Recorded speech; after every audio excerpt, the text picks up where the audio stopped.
Hi everyone, I'm Kiwi Mori, and today I'm going to show you how I make a BJD wig. My wig that I'm going to be making will be for my Batchix Dark Elf.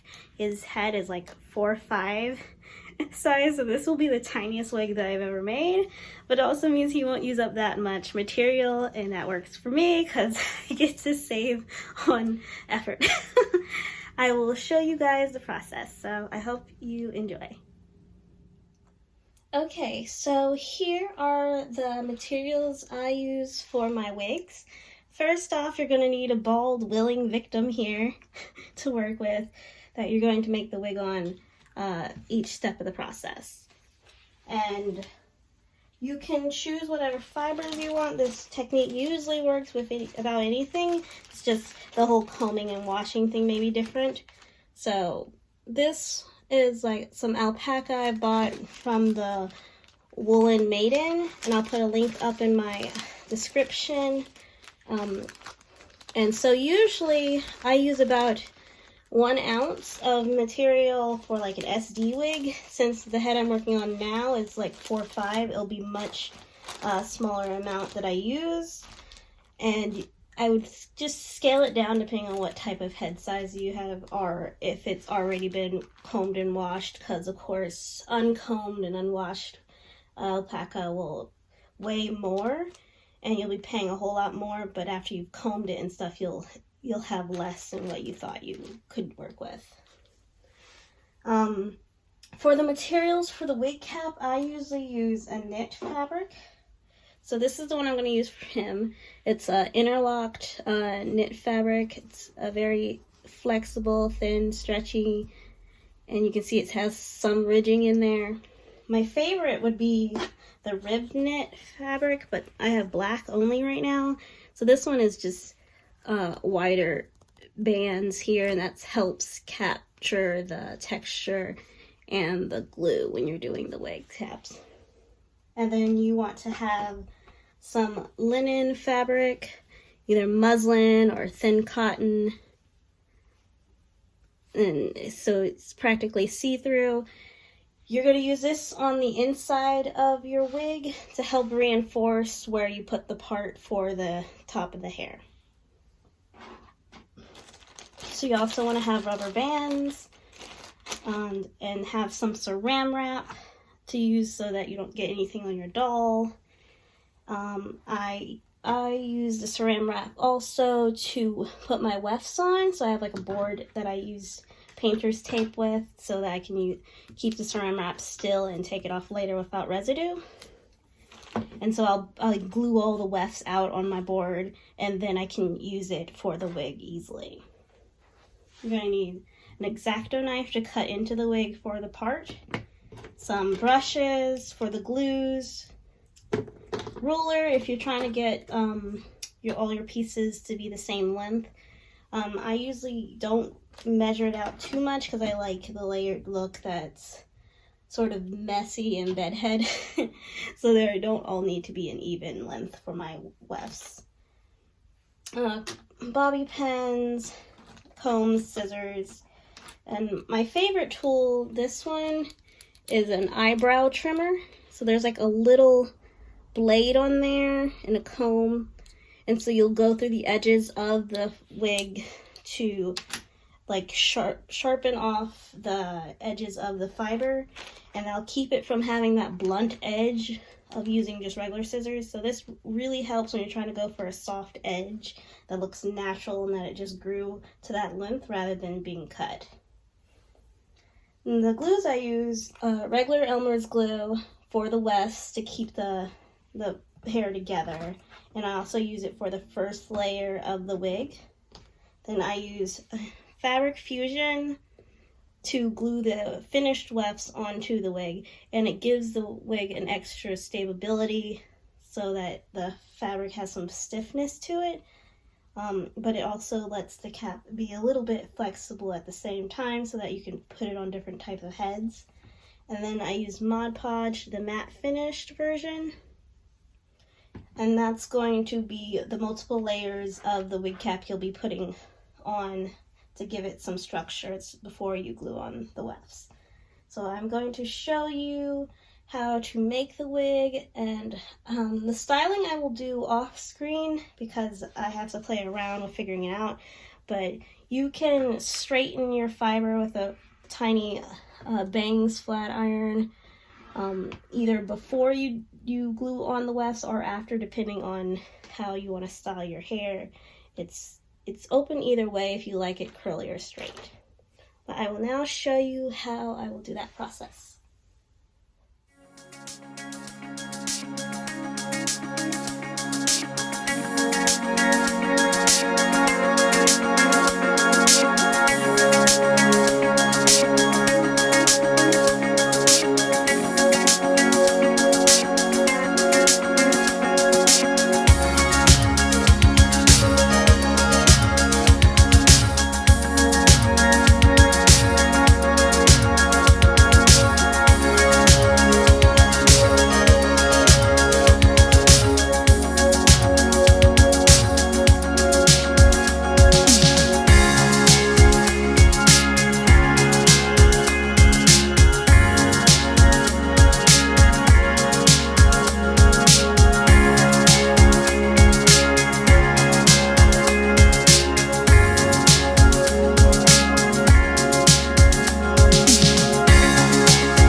finished all of the styling for the wig. I did some braiding and some straightening, and this is the final product.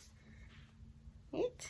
So I did use a regular flat iron, but like at 275 degrees, so it's still got some crimp left in it, but so it looks like he's been out and about. But it's very like a fantasy themed style wig, and I love how it turned out. I hope all of your wigs that y'all guys work on turns out really well, and I would love to see like videos of it or pictures. If you follow me on Instagram, then I can see what you're working on as well. But thank you guys for watching. I hope you enjoyed, and I'll see you later. Bye.